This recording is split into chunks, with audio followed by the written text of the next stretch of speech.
lovely one, it's Shandy, and I have two things that I'm going to be sharing with you today. We do get asked a lot of questions on how we got started in our hand-dyed yarn business, so I will be sharing all the deets about that with you, as well as showing off our beautiful new pattern, Pansy.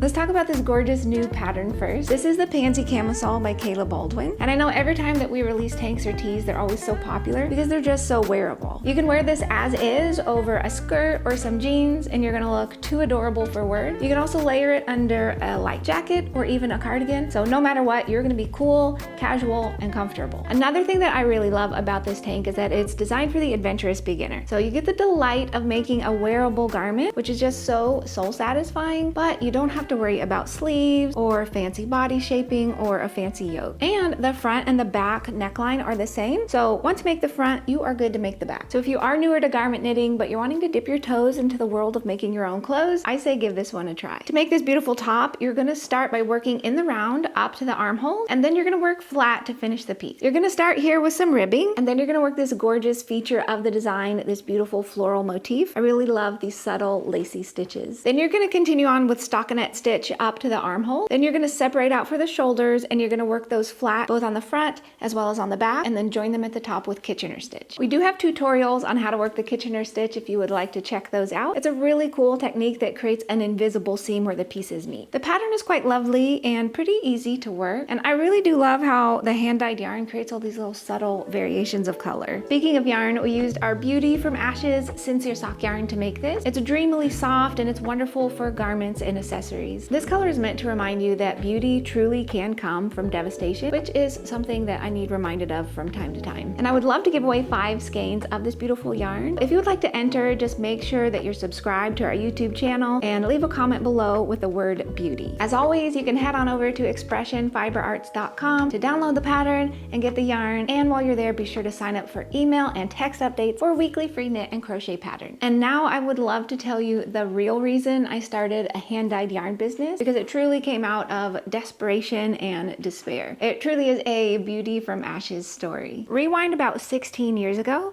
I was at a place in my life where very little, if anything, brought me joy.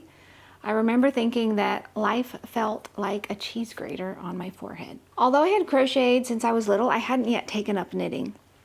Until one fateful day, I was driving by this local yarn store. It was actually in Russellville, Arkansas.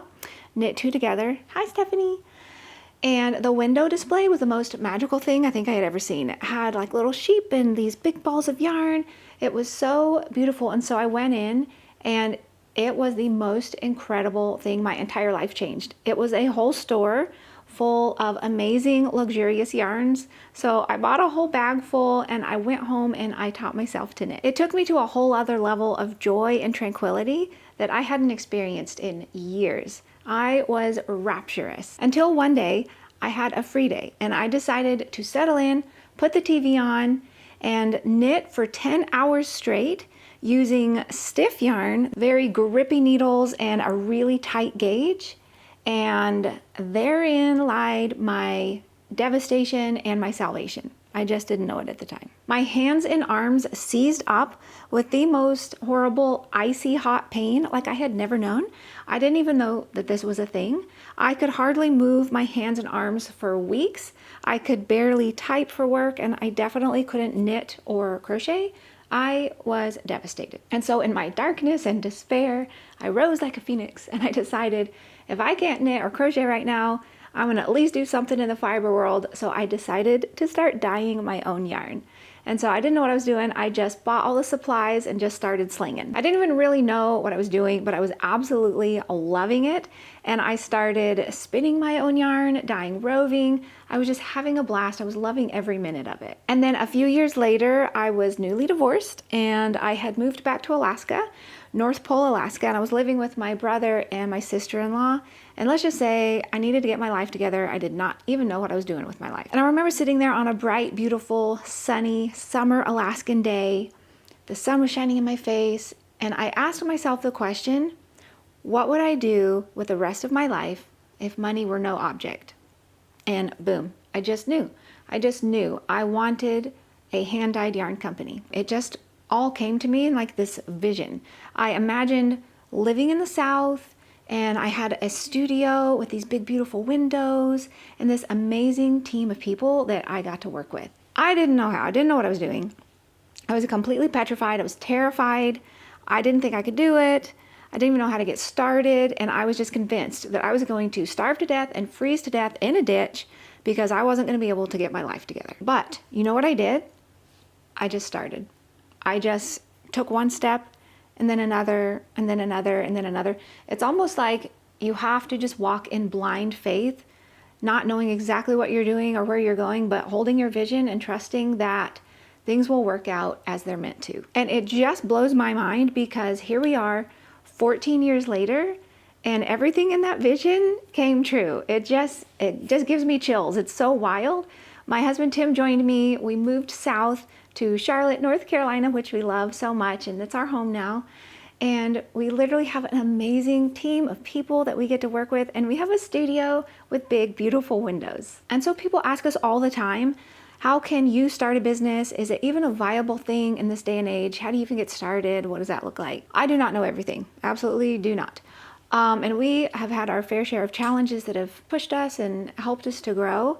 But I've learned a couple things that I think might be helpful if you're thinking about starting your own business or just starting a new venture in your life. The first thing is when inspiration hits, run with it. Trust that that is within you for a reason. The second thing is you won't know how and it will feel completely impossible. Honestly, I don't know if that feeling ever really goes away. There's always that vague sense of, do I even know what I'm doing? But you truly just have to walk in blind faith. You just have to trust the process and know that you're being led and guided in the direction that you are meant to go. The third thing is don't start a business just because you love doing a thing.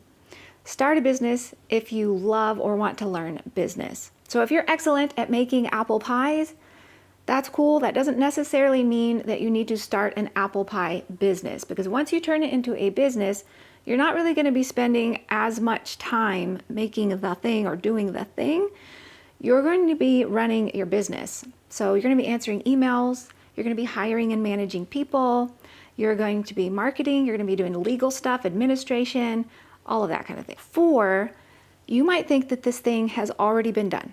The world doesn't need another blah, blah, blah. Insert whatever you're thinking of doing. And that's just not true.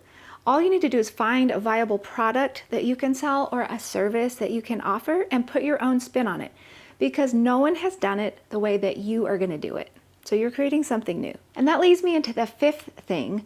Whenever I start talking about business, people always say, oh, I wish I could come up with a really cool invention. And that's the hard way to start a business. You do not have to invent some brand new mind-blowing thing that the world has never seen.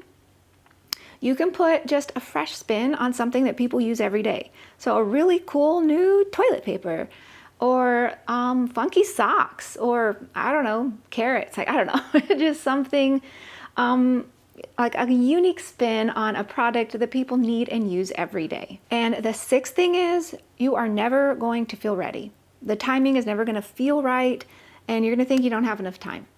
But truly, we have to carve out the time. We have to prioritize this thing. We need to let everyone in our life know I'm taking this time to do this thing because it's a priority for me and I really value it. Because if we don't make the time, the years just slip away. And we don't want to look back and regret and think, well, shoot, where did 10 years go? If I had just made this a priority, made this a value in my life, I could have made such progress. And so no matter what your journey may be in life or whatever you may decide to do or wherever you may go, I hope that you remember that you are a sparkling, beautiful gem. There is no one on this planet that has ever lived or ever will live that is you or that has experienced the world through your eyes. And we all need you. We all need you to live your life authentically, to bloom brightly, to live gloriously, because you're going to create some amazing things that are really going to make the world a more beautiful place. Wouldn't it be an amazingly beautiful world if everyone were to just live with gorgeous creativity and expression and just splash and spread that beauty and joy to everyone else? I think that would be the most magical world to live in. Alrighty, if you have any questions for me, please definitely post them below. I hope you enjoyed my little story today. Of course, go grab our newest pattern over at expressionfiberarts.com. We have new ones popping up all the time. And I hope you have an amazing week. Thanks for hanging out with me, and I'm going to see you next week with another new pattern. So bye for now.